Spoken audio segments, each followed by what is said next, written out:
Sobat Belajar, welcome back to my channel. Ya, pada video kali ini kita akan membahas tentang submateri gelombang berjalan. Nah, pada materi gelombang berjalan ini, apa saja sih yang akan kita bahas? Ya, yang pertama adalah persamaan simpangan, kemudian fase, sudut fase, dan beda fase. Dan untuk kecepatan dan percepatan partikel akan kita bahas di video yang berbeda. Oke, sebelum kita bahas tentang gelombang berjalan, kita ingat kembali bahwa gelombang itu terbagi menjadi beberapa pengklasifikasian ya. Yang pertama, berdasarkan arah getarnya. Jadi, pembagian berdasarkan arah getarnya, gelombang itu dibagi menjadi dua, yaitu gelombang transversal dan gelombang longitudinal. Kemudian, untuk pengklasifikasian yang kedua, itu berdasarkan arah rambatannya, itu gelombang juga dibagi menjadi dua, yaitu gelombang mekanik dan elektromagnetik. Untuk klasifikasi yang terakhir adalah berdasarkan amplitudo dan fase gelombang. Nah, di situ gelombang itu juga dibagi menjadi dua, yaitu gelombang berjalan dan gelombang stasioner. Nah, untuk perbedaan antara gelombang berjalan dan gelombang stasioner ini bisa dilihat dari animasi yang ada di video ini ya. Ada animasi gelombang yang berwarna merah dan juga biru. Nah, untuk gelombang yang berwarna merah ini menunjukkan gelombang berjalan. Sedangkan untuk gelombang yang berwarna biru ini menunjukkan gelombang stasioner. Bisa dilihat ya perbedaan antara gelombang berjalan dan gelombang stasioner. Gelombang berjalan untuk amplitudonya itu akan konstan atau tetap di sini saja gitu ya. Sedangkan kalau gelombang stasioner amplitudonya itu berubah-ubah. Ini adalah perbedaan yang pertama. Perbedaan yang kedua adalah fase gelombangnya. Nah, semisal ada partikel di titik sini. Nah, pada gelombang berjalan, partikel ini akan bergerak naik turun ya. Naik turun dan akan berubah-ubah fasenya. Kadang berada di titik setimbang, terkadang dia naik kemudian akan berada di simpangan terjauh, kemudian turun lagi sampai ke simpangan terjauh lagi, kemudian kembali naik seperti itu dan seterusnya. Nah, sehingga fase gelombang atau posisi gelombang di satu titik itu akan berubah-ubah. Sedangkan untuk gelombang stasioner di satu titik itu akan selalu tetap posisinya ya. Nah, contohnya misal di titik yang di tengah sini. Dia berada di simpangan terjauhnya, maka akan selalu berada di simpangan terjauhnya. Hanya karena amplitudenya berubah-ubah, maka nanti posisinya juga berubah-ubah. Seperti itu ya. Tetapi fasenya di sini dia tetap berada di simpangan terjauhnya. Gitu. Nah, kemudian pada gelombang mekanik perlu diingat ya bahwa partikelnya itu tidak berpindah. Yang berpindah adalah energinya. Oke, jadi gelombang berjalan itu adalah gelombang yang posisi gelombangnya kan senantiasa berpindah atau berubah terhadap waktu. Kemudian partikelnya itu tidak berpindah, tetapi energinya saja yang berpindah. Oke, untuk persamaan gelombang berjalan, yang pertama kita akan meninjau persamaan simpangan gelombangnya di titik asal getar. Misal di titik asal getar ini ada partikel yang kita namakan dengan partikel O. Nah, perhatikan animasi berikut. Nah, perhatikan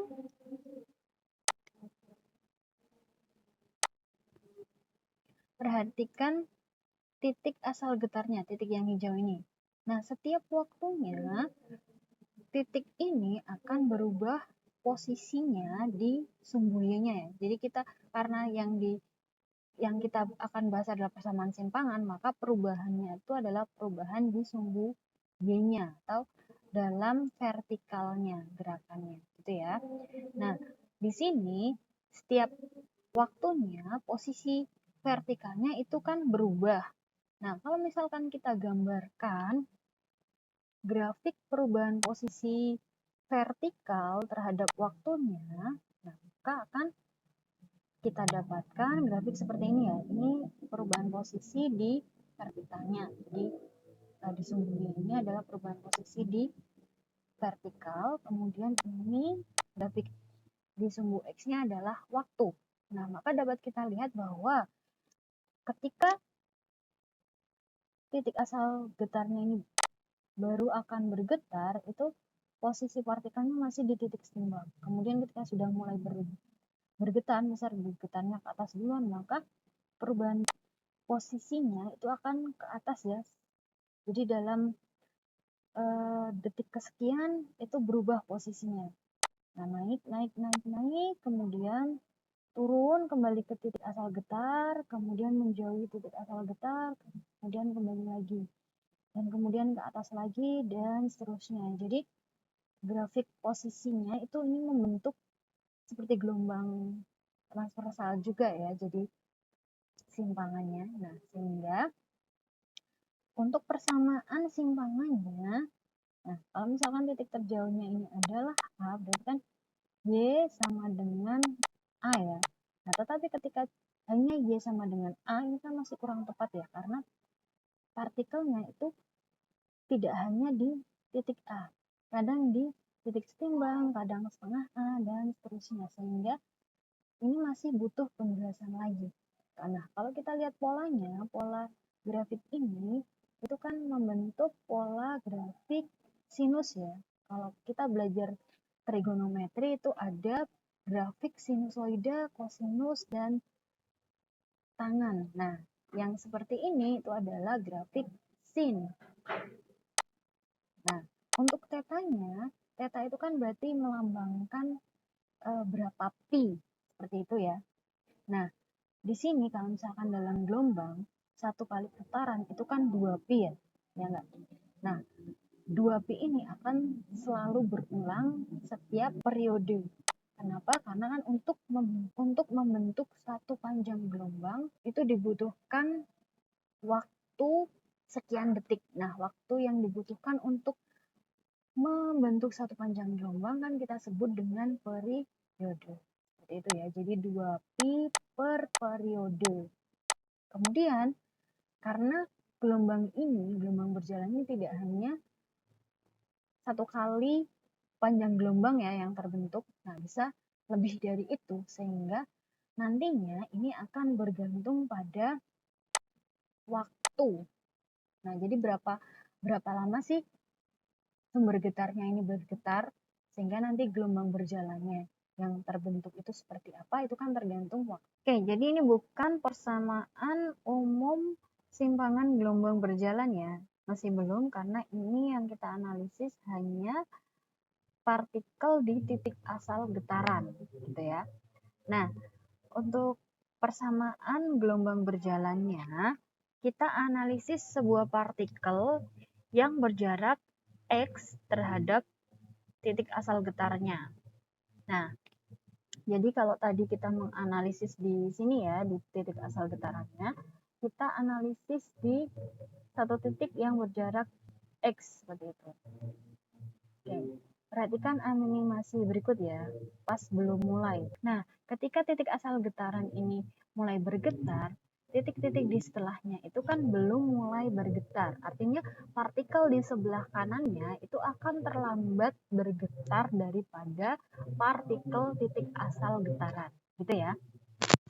Oke, misalkan di sini itu adalah partikel O atau titik asal getar ya. Kemudian kita mau meninjau partikel di titik P. Misal titik P itu di sebelah sini.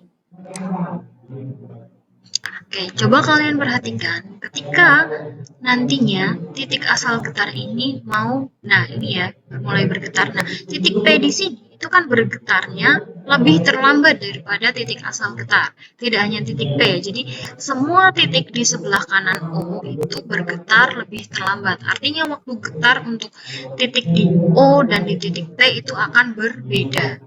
Nah, perbedaan waktunya itu tergantung dari berapa lama gelombang berjalan ini sampai ke titik tersebut. Ya enggak? Jadi ada waktu rambatan seperti itu ya. Jadi misal waktu rambatan yang dibutuhkan oleh gelombang berjalan untuk berjalan dari titik O sampai ke titik P itu adalah T. Nah, maka ini adalah selisih waktu getarnya. Nah, karena titik asal getarnya ini bergetar duluan, otomatis waktu getarnya akan lebih lama daripada titik di sebelah kanannya, gitu ya. Nah, artinya kalau misalkan kita mau meninjau di titik P, berarti waktu getar di titik P itu sama dengan waktu getar titik asalnya dikurangi dengan waktu yang dibutuhkan untuk gelombang berjalan itu merambat. Contohnya gini, misal waktu yang dibutuhkan oleh gelombang berjalan ini untuk merambat dari titik O ke titik P itu adalah 4 detik. Nah, maka titik P ini baru akan mulai bergetar setelah 4 detik. Ya nggak? Artinya, kalau misalkan titik asal getar ini sudah bergetar 5 detik, maka titik P ini baru bergetarnya selama 1 detik saja. Ya nggak? Gitu, karena dia waktunya lebih sedikit daripada yang titik asal, karena titik asalnya ini yang duluan gitu ya. Jadi kalau misalkan di titik O ini, di titik asal getarannya ini dia sudah bergetar selama 10 detik, maka titik P ini baru bergetar selama 6 detik, karena tadi ada selisih waktu rambatan dari titik O ke titik P gitu ya. Jadi T di sini adalah waktu yang dibutuhkan oleh gelombang berjalan itu merambat dari satu titik ke titik yang dituju. Dari titik asal ke titik yang dituju, gitu ya. Nah, tadi kan di awal kita sudah menganalisis persamaan gelombang di titik asal getar ya, yaitu A sin 2pi per T dikali T. Nah, T di sini itu kan adalah waktu getar partikel O. Artinya, kalau misalkan kita mau meninjau partikel di titik P, maka T di sini adalah waktu getar di titik P tersebut. Nah, sehingga tinggal kita ganti T di sini adalah T getar di partikel P, gitu ya. Nah, tinggal kita substitusi dari sini, gitu. Nah, oke, di sini kan T itu adalah waktu untuk merambat ya, waktu yang dibutuhkan oleh gelombang berjalan ini merambat dari titik O ke titik P. Sehingga kalau misalkan rumusnya kan untuk V itu kan lambda per T ya. Lambda per T. Nah, sedangkan kalau misalkan untuk ini kan kita nggak tahu kan apakah satu panjang gelombang atau tidak, maka kita gunakannya S per T seperti di gerak lurus. Nah, S di sini adalah jaraknya, maka misal kita ganti S itu jadi X ya, X per T, karena kan ini dimensi sumbu X, ini dimensi Y, maka X di sini adalah jarak dari O ke P ini ya. Nah, sehingga T-nya itu sama dengan V dibagi salah. Maka T-nya di sini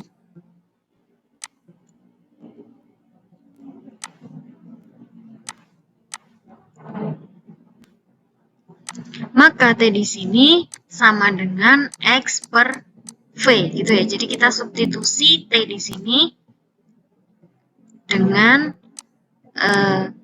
X per V gitu ya. Oke. Nah, TP ini kita substitusi ke sini, gitu ya, ke TP yang ini. Nah, sehingga di sini A sin 2pi per T periode ya, dikali dengan T0 min X per V. Oke, nah kemudian kita kalikan satu-satu ya. Nah, di sini Y sama dengan A sin 2pi per T dikali T0 dikurang 2pi per T kali X per V. Nah, V di sini barulah kita ganti dengan ini ya, lambda per periode. Oke, jadi ini lambda per periode. Artinya T di sini kan bisa dicoret ya dengan ini ya. Oke, sehingga muncul persamaan A sin 2pi per T kali T0 min 2Pi per lambda kali X. Oke, nah 2Pi per T di sini masih ingat ya, dengan dinamika rotasi ini adalah omega, sedangkan untuk 2Pi per lambda ini adalah konstanta gelombang. Sehingga kalau misalkan kita sederhanakan menjadi Y A sin omega T. Nah, karena di sini T-nya hanya ada satu saja ya, maka bisa kita tulis T aja. Cuman kita sudah paham bahwa waktu di sini adalah waktu getar gelombang berjalan dari titik asal getarnya, gitu ya. Dikurangi dengan Kx. Oke. Nah, tadi kita kan meninjaunya ketika gelombangnya itu berjalannya ke arah kanan, ya enggak? Maka kalau misalkan negatif, artinya arah getarannya itu ke kanan.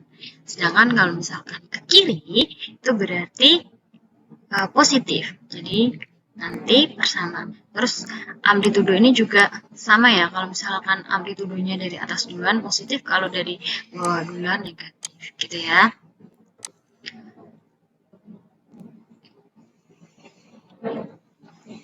Oke, sehingga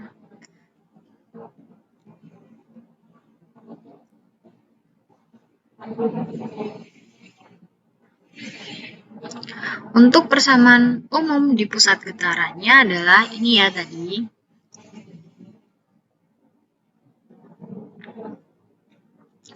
Y sama dengan plus minus A sin omega T. Nah, karena di pusat getaran itu kan berarti saat X-nya sama dengan 0, jadi sebenarnya ini bisa kita turunkan dari persamaan umum gelombang berjalan. Nah, karena di pusat getaran itu, ini kan X itu kan jarak partikel tersebut terhadap titik asal getarnya ya. Karena di pusat getaran artinya X-nya itu sama dengan 0, karena dia berada di pusat getaran. Sehingga hanya tinggal Y sama dengan plus A sin omega T, seperti ini, gitu ya. Nah, kemudian untuk persamaan umum gelombang berjalannya yang tadi kita bahas adalah ini. Nah, terkadang ada soal yang menggunakan persamaan seperti ini. Kalau kalian perhatikan ini kan sama ya, hanya beda di plus minusnya. Kalau ini yang plus minus adalah Kx, kalau di sini adalah omega T, kayak gitu. Nah, bedanya apa? Nah, ini hanya berbeda analisisnya saja. Jadi kalau misalkan ini tadi kita menganalisisnya dari titik asal getarnya, sedangkan kalau misalkan persamaan yang bawah ini, nah, sedangkan ini ketika kita menganalisis dari medium batas, gitu ya. Jadi misal ada tali nih. Nah, kalau misalnya kan tadi kita analisisnya dari titik asal getarnya. Tali ini kan ada panjang tertentu ya. Nah, jadi ini itu ketika kita menganalisisnya dari medium batasnya, gitu ya.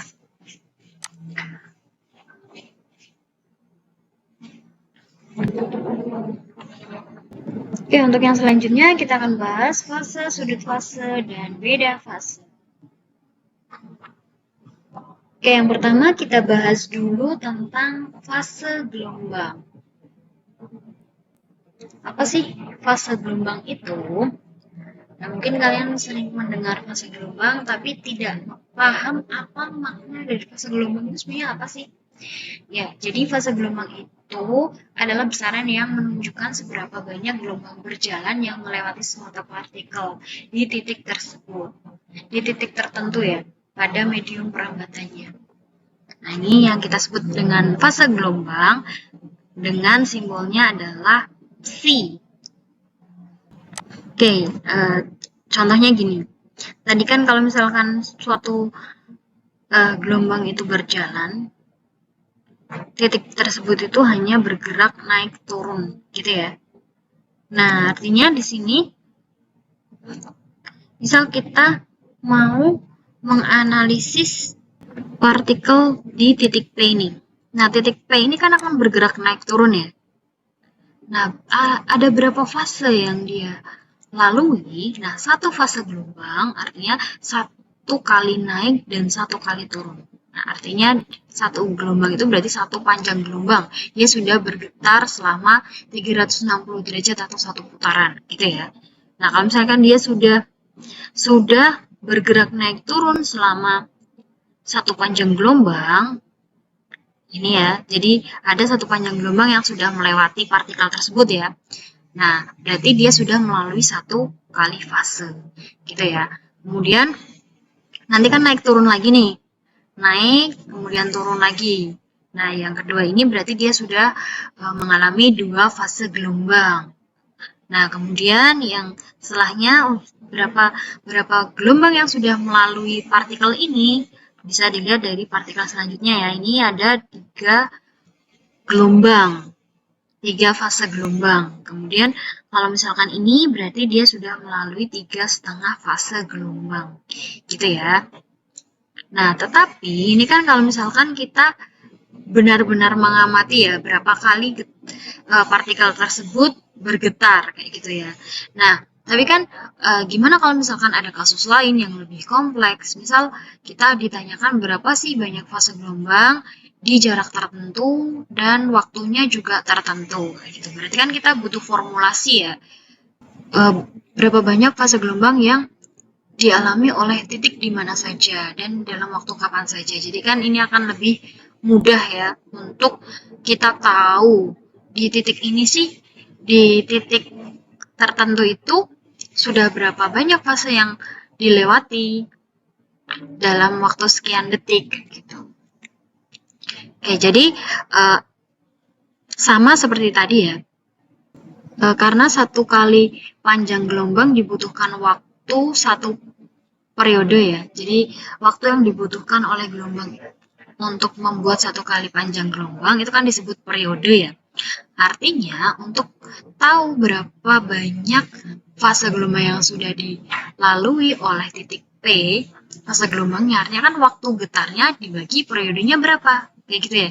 Jadi misal periode dari gelombang tersebut itu 4 detik. Kemudian waktu getarnya 10 detik. Artinya kan fase gelombang yang sudah dilalui titik tersebut itu 10 dibagi 4 gitu ya, atau 2,5 gitu ya, 2,5 gelombang gitu ya. Jadi tinggal waktu dibagi periode untuk menunjukkan berapa banyak fase gelombangnya.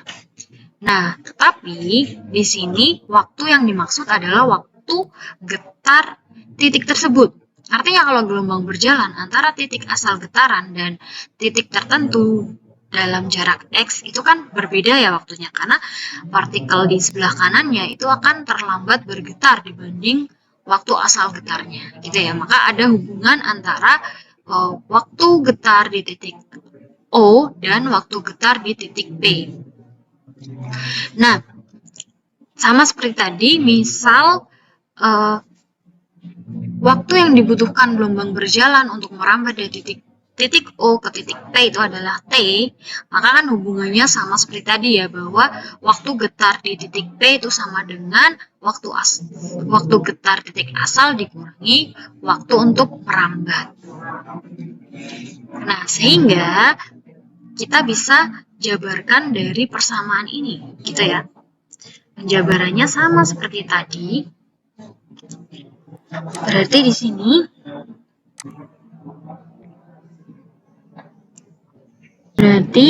fase gelombang di titik P itu sama dengan TP-nya kita substitusi dengan T0 min T per periode. Nah, T di sini sama kayak tadi ya. Ini kan waktu rambatannya ya. Artinya T di sini bisa kita substitusi menjadi X per V.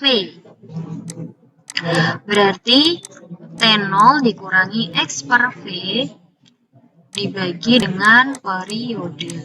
Oke, maka di sini T0 per T dikurang X. Nah, V tadi bisa kita substitusi menjadi lambda per T. Nah, gini ya, berarti V itu kita ganti dengan lambda per T. Ini kan habis ya.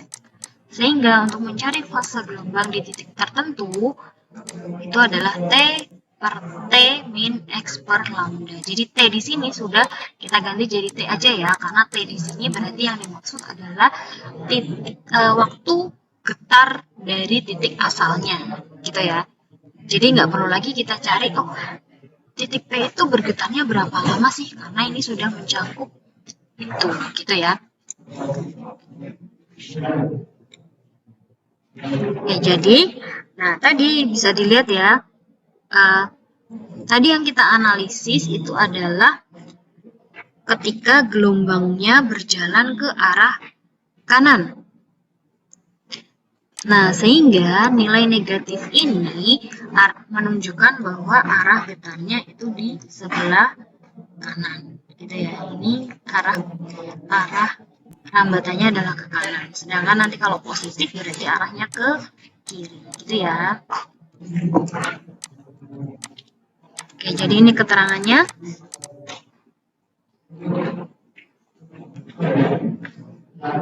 Untuk satuan-satuannya sesuai dengan satuan SI ya. Oke, sedangkan bagaimana sih hubungan antara fase dan sudut fase? Nah, tadi kan kalau fase itu kan banyaknya gelombang ya. Jadi, satu panjang gelombang, dua panjang gelombang, tiga panjang gelombang. Artinya satu panjang gelombang berarti satu fase gelombang. Dua panjang gelombang itu dua fase gelombang, gitu ya. Nah, sedangkan kalau sudut fase itu dalam pi. Kalau misalkan kita belajar grafik trigonometri, itu kan grafiknya itu dalam pi ya, iya nggak? Masih ingat ya, ini adalah grafik trigonometri. Nah, ketika sinusoida ini kan di sini kan karena sin pi itu 0 ya, jadi ini kan pas pi. Kemudian di sini 2pi. Artinya satu panjang gelombang itu setara dengan sudut fase 2pi. Gitu ya. Nah, maka untuk mencari sudut fasenya ya tinggal fase gelombangnya kita kalikan dengan 2pi. Karena kan satu fase gelombang sama dengan atau setara dengan 2pi dalam sudut fase. Seperti itu ya. Nah, sehingga dari persamaan fase tadi kan fase kan ini ya rumusnya. Nah, tinggal kita kalikan 2pi. Nah, maka ruas kiri juga kita kalikan 2pi. Jadi 2pi dikali fase sama dengan 2pi dikali formula fase tadi. Nah, dan 2pi dikali fase inilah yang kita sebut sebagai sudut fase. Gitu ya.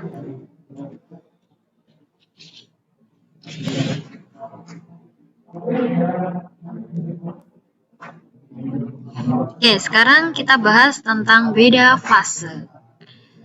Nah, untuk gelombang berjalan, karena kan tadi sudah kita lihat ya, bahwa waktu getar di setiap titiknya itu kan berbeda-beda ya, karena mulainya beda-beda. Artinya, fase satu partikel dengan partikel lain itu belum tentu sama fase gelombang berjalannya, gitu ya. Karena beda waktu mulai getarnya, sehingga ada perbedaan fase di antara titik satu dengan titik lain. Gitu ya. Jadi ada beda fasenya. Nah, beda fase ini yang menunjukkan berapa sih perbedaan fase antara titik satu dengan titik lainnya. Oke, jadi misal di sini adalah ada titik A dan titik B. Nah, bisa diperhatikan ya bahwa ini bukan grafik simpangan ya, karena di sini disumbu Y-nya adalah Y, ini disumbu X-nya adalah X. Artinya ini adalah gerak gelombang berjalan dalam dua dimensi. Nah, untuk mencari beda fasenya berarti tinggal fase di titik B dikurangi fase di titik A. Nah, kalau misalkan kita analisis bahwa gelombang berjalan ini arahnya ke kanan, nah artinya kan si titik B ini akan terlambat bergetar daripada si A. Sehingga logikanya fase gelombang si A ini akan lebih besar daripada fase gelombang di titik B. Oke, kita analisis saja menggunakan persamaan fase seperti yang tadi sudah kita bahas ya. Oke, rumus fase itu kan T per T min X, berarti karena ini jarak partikel B berarti XB dibagi lambda. Gitu ya. Kemudian dikurangi T per T min XA per lambda. Oke, karena ini sumbernya sama kan ya. Berarti kan waktu asal getarnya kan sama ya, waktu mulainya kan. Kemudian periode gelombangnya juga sama. Artinya ini kan kalau misalkan dikurangkan ini habis. Berarti kan tinggal ini ya, min XB plus XA, min XB plus XA dibagi lambda, gitu ya. Nah, kalau misalkan X-nya acuannya adalah titik 0 ini, artinya kan XB ini lebih jauh daripada XA. Logikanya kalau misalkan XA dikurangi XB berarti nilainya adalah min delta X per lambda. Itu ya, berarti perbedaan fasenya adalah min delta X per lambda. Kenapa negatif? Ini menunjukkan bahwa titik di sebelah kanannya, ini kan karena kita titik akhirnya kanan dikurangi kiri ya, artinya di sebelah kanannya fasenya lebih sedikit daripada di sebelah kirinya.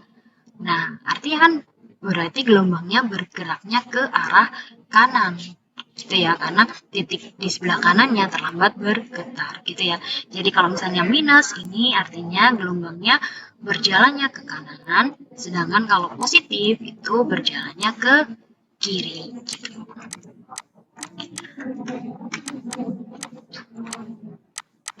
Oke, jadi ini kesimpulannya ya, bahwa untuk beda fase kita bisa langsung mencari dari selisih jaraknya dibagi dengan lambda. Seperti itu. Nah, tanda minus di sini menandakan bahwa gelombangnya berjalan ke kanan. Karena partikel di sebelah kanan itu akan mengalami keterlambatan fase dibandingkan partikel di sebelah kirinya. Oke, ya kesimpulannya seperti ini ya. Tadi kan kita sudah membahas fase. Fase gelombang adalah ini ya, T per T min plus X per lambda. Oke, ini ya. Sedangkan sudut fase itu apa? Sudut fase itu adalah 2pi dikali fasenya. Itu kan? Nah, tinggal kita masukkan ini tadi ya, rumus fasenya. Gitu. Kemudian, untuk beda fasenya itu kan persamanya ini ya. Nah, maka kita bisa menghubungkan antara persamaan simpangan tadi dengan ini ya, sudut fase dan fase tadi. Oke, ini ya, bahwa oh ternyata sebenarnya ini kan kalau misalkan persamaan yang ini ya, Y sama dengan plus min A sin theta, ini kan grafik trigonometri biasa ya nggak?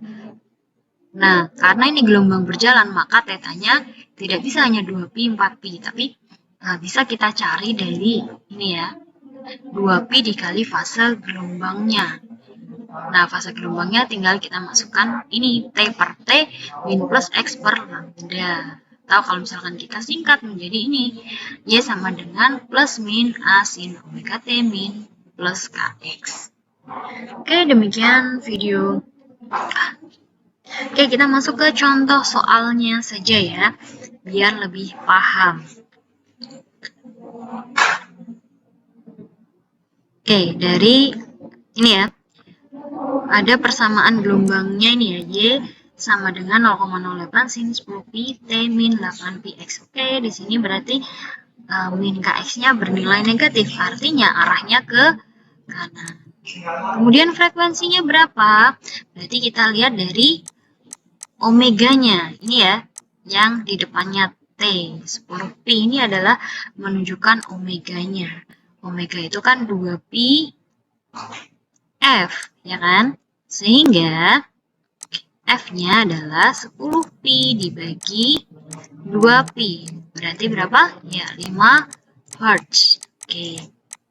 Sedangkan untuk panjang gelombang berapa? Panjang gelombang di sini bisa kita cari dari ini ya, 8pi. Karena ini kan tadi menunjukkan K ya. K itu sama dengan 2pi per lambda. Artinya lambda itu sama dengan 2pi dibagi dengan K-nya. K-nya di sini kan 8pi ya. Oke, berarti lambdanya itu 1/4 meter. Oke. Nah, sekarang cepat rambat gelombang. Tadi sudah ya, berarti V itu sama dengan lambda dikali F. Nah, lambdanya kan udah ketemu ya, 1/4 meter. Kemudian 5 Hz. Hz itu kan sebenarnya per sekon ya. Jadi nanti ini satuan cepat rambatnya ya meter per sekon gitu. Atau gini aja, angkat min 1 gitu. Berarti 5/4 atau 1,25 meter per sekon. Oke, kemudian yang ditanyakan adalah fase sebuah titik pada gelombang berjarak 0,025 meter saat sumber getarnya telah bergetar 0,1 detik. Artinya ini kan jarak, berarti ini X-nya, kemudian ini waktu getarnya, berarti ini T-nya. Oke. Nah, fase itu kan sama dengan ini. Tadi kan sudut fase itu kan 2pi dikali fase. Nah, artinya fase itu sama dengan sudut fasenya dibagi 2pi. Nah, kita tahu tadi ini kan persamaan umumnya adalah Y sama dengan A sin theta atau sudut fase. Berarti kan ini adalah sudut fasenya, gitu ya. Berarti fasenya sama dengan 10 pi T min 8 pi X dibagi 2pi. Berarti berapa? Ya, ini 5 dikali T min 4X. Oke, tinggal kita masukkan T dan X-nya. T-nya kan 0,1, berarti dikali 0,1 dikurangi 4 dikali 0,025. Oke, ini kan hasilnya 0,5 dikurang 0,1, berarti ya hasilnya 0,4. Jadi fase di titik tersebut adalah 0,4. Oke, demikian pembahasan kita kali ini tentang gelombang berjalan ya. Untuk kecepatan getarnya akan kita lanjutkan di pertemuan selanjutnya. Semoga bermanfaat. See you next time.